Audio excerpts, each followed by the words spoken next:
చాలామంది ఇన్వెస్ట్‌మెంట్స్ మీద మాత్రమే ఫోకస్ చేస్తారు. Mutual funds, SIP, stock markets ఇలా ఇన్వెస్ట్ చేస్తూ ఉంటారు. కానీ ఒక ఇంపార్టెంట్ థింగ్ వాళ్ళు మర్చిపోతారు. అదే ఇన్స్యూరెన్స్, ప్రొటెక్షన్ అనమాట.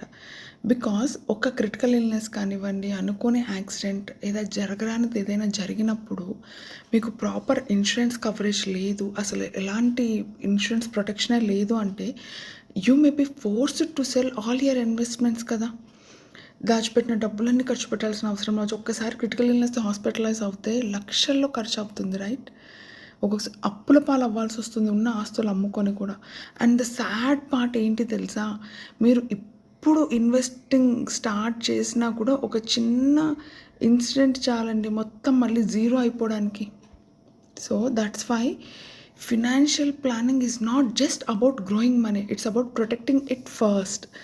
Insurance is what keeps your financial life stable during difficult times. మీరు తీసుకునే ఒక రైట్ డెసిషన్ మిమ్మల్ని చాలా సేవ్ చేయగలుగుతుంది అండ్ మీ ఫ్యామిలీ కూడా అప్పుల పాలవ్వకుండా ఆపగలుగుతుంది.